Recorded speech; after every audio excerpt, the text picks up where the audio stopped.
ये कफ में तो काम आएगा ही, खांसी वगैरह में तो काम आता ही आता है, लेकिन ये हमारी फेफड़ों की सफाई भी करता है। इसका सबसे यूनिक यूएसपी यही है कि ये हमारे फेफड़ों को साफ रखता है। फेफड़ों में जो भी से जो भी वायरस के प्रभाव बहुत ज्यादा बढ़ चुके हैं, जो भी एलर्जी के कारण इंटरनल स्वेलिंग्स हो जाती है, उस केस में भी ये प्रोडक्ट बहुत अच्छा काम आता है। आयुर्वेदा में हमें ये बताया गया है, ये सिखाया गया है कि अगर किसी भी व्यक्ति को कफ की शिकायत है तो उसे अपने कफ को दबाना नहीं चाहिए। माने हमें सिम्टम्स को नहीं दबाना है, हमें क्या करना है, अपने कफ को बाहर निकालना है, जिसको हम कफ निसारक कहते हैं, और अपने एयरवेज को यानी कि श्वास नली को खोलना है, जिसको हम श्वास हरा कहते हैं। तो कफ निसारक और श्वास हरा के लिए जो जो जड़ी बूटियां चाहिए वो सभी जड़ी बूटियां हमने कफ डॉक में ऐड करी हुई है। सबसे पहले बात करते हैं वासा और कंठकारी के बारे में। वासा और कंठकारी श्वास हरा में काम आने वाली सबसे इंपॉर्टेंट जड़ी बूटी है, जो कि हमारे एयरवेज को खोलती है, माने जो श्वास नली है उनके ब्लॉकेजेस को खोलती है। ठीक है, जिससे सांस लेने में बहुत ही आसानी हो जाता है हमें। देन हमने ऐड करा हुआ है मुलेठी। मुलेठी का क्या काम है?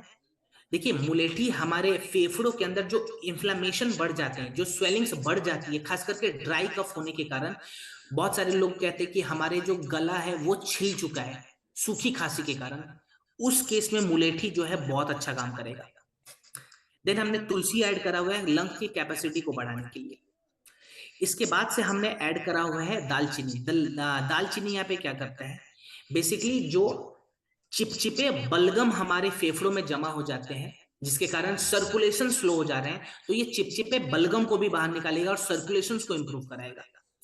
लौंग हमने ऐड करा हुआ है। लौंग का यहाँ पे क्या काम है, इसके अंदर एंटी माइक्रोबियल प्रॉपर्टीज होती है, तो जो बैक्टीरियल इन्फेक्शन है हमारे बॉडी में, हमारे लंग्स में, उस इन्फेक्शन को ये खत्म करता है। ठीक है। कफ डॉग अगर हम बच्चों को दे रहे हैं, इसका डोज के बारे में मैं बता दूं, अगर हम बच्चों को देते हैं तो 1 छोटा चम्मच दिन में 2 बार देंगे। अगर हम एडल्ट को दे रहे हैं तो 2 छोटा चम्मच दिन में 2 बार।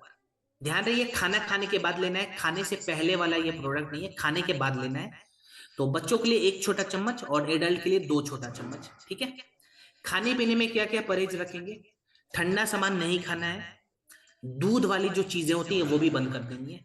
ठंडा सामान और डेयरी प्रोडक्ट्स, ये 2 चीजें हमें बंद कर देनी है। मोस्टली गर्म चीजें ज्यादा खाएं और भाप वगैरह जरूर लें। जो स्टीम भाप हम लेते हैं उस चीज का जरूर इस्तेमाल करें आप। ठीक है, चलिए।